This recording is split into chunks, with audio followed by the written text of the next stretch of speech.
Fine. Franklin, welcome to the program. Yes, I know you listened to the budget and all of that, but the discussion also has been that the NDC took it from a point when economic conditions or indicators were improving, and Richard makes that point. He calls it a relay. How much of what we are seeing today can we attribute to the last regime's policies? Well, good morning, my good friends. Let me just say that, look, this conversations about attributions to praise and, should I call it, equal share in the joy, is all right. But you see, it's also important to make the point that, look, even if conditions were good or they were on the ascendancy to becoming better, and then the person who took over shepherded it, actually did nothing, did not damage the process, but actually shepherded it to a point where we are seeing some interesting results. I think that one is actually the change effect. And I think no one should ignore that. Look, when the last administration took over from the 2016, that's true. I mean, what did the NPP do at the time to actually get all those growth? It was all the investments John had made in the energy sector and most of the sectors, right? And even then when they came, what did they do? For 8 years, they didn't invest in energy resources. They were rather fighting people who should be investing in the economies. So I think fundamentally, the difference here is about the shepherding process. The good shepherd is the one who took it over and is actually doing well. But Richard, the difference here, you must also realize that, look, when I took over, by the way, this is the fastest time we've actually ever reduced our debt. Do you realize you guys took us into the deepest hole ever? Nobody thought we were going to come out of it. But this guy came within 10 months and virtually took us out quickly. In fact, this is the fastest we have ever, Dr. Tuesday, I'm sure he confirmed it. It's the fastest, right? From 65 to about what, 45%? And so please, let's attribute, right? I understand that, but let's also give the good shepherd that. Having said that, by the way, I think it's also important to caution, because as you know, this has always been a cycle, right? I mean, you do well and then get into a point before you realize the third year elections are coming and then people start asking for more. What I'm beginning to see, and Ato has put his life on the line, in a way, his position on the line, by actually saying to us that, look, I am a stickler for fiscal discipline. And I'm going to do that irrespective of what everybody says. In fact, if the president has my backing, I'm going to continue to do that. And I think that is important to acknowledge. This guy came in and look at all these arrears. I've seen one or two of the reports, and it's good that the reports will be coming out shortly. The previous administration was just sharing money like there was no tomorrow. Come for project. It's like when they see you and they like your face, Masa, Bajibi, quiet. This, my good friend, the former. You just looked it up. No, listen. No, but frankly, Richard is not pleased by the way you are describing the matter. Richard knows how I speak, and so he knows I speak frankly as my name.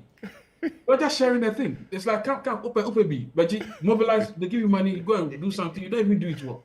That's what they did. Look, I went to get fund recently to have a conversation about certain projects from alma mater.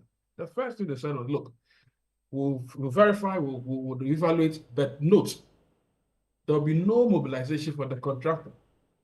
I thought it was a fluke until I met Ato the day or two before the budget.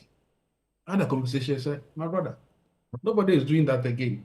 No one is going to give you money before you start the project. When they give the money, they just run off.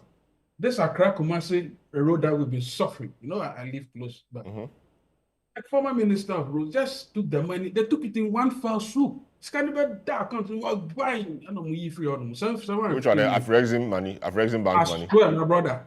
Nobody has seen the that's why we don't even see the ghost of that money. When he was asked to explain, he said, "Oh, we shared it to other properties, to other roads."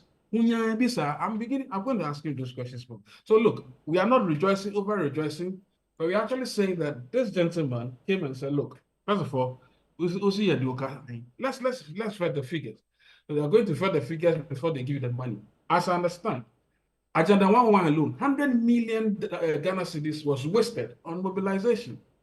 Not a single project has been constructed. What is this? And I think it's important to also make the point that look, even though we realize that, the last administration also took us off from the IMF quite I think 2019, and they promised a number of things to do. Normally, when you want to get out quickly, the IMF gives you the opportunity to, how do I call it, sit and have a conversation, right? So they had a conversation and said, oh, but no, listen, we want to get out of this IMF on the back of what? They are promising about 1 million barrels of oil, whatever, a day or so, thereabout, against the fact that there'll be public sector reform. My brother, we all went through this economy the last 8 years. Give me support. Sometimes about 90% of the transactions do not go through gift mix. And then you are going to do what? You are going to deepen reforms and ensure that the gains you made in 2017, 2018 were going to be protected. You did not. Before we realized, you are sharing money. Look at people who are constructing dams. They were dug out, 250,000. Those dug out could not cost even 1,000 cities in certain district.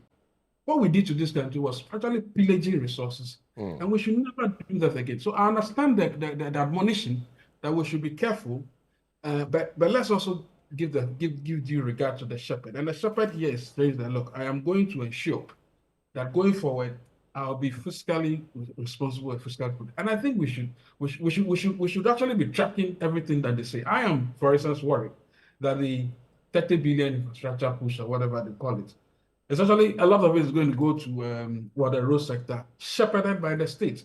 The state should play a minimum role. I don't see why that we should put all that money on the back of the state. I don't think so. I think we should have PPPs in place and competent PPPs. If indeed the road minister, what he tells me they've done, as in making sure that they are rationalizing and evaluating the bits and the roads before they. I think it's important we do that. But there are still issues that we need to do. This economy has a lot of. There's just too many people unemployed. Look at what happened recently. We need to focus on that. Very well. On the back of the sector. Great. Yeah, so thank you. Yes.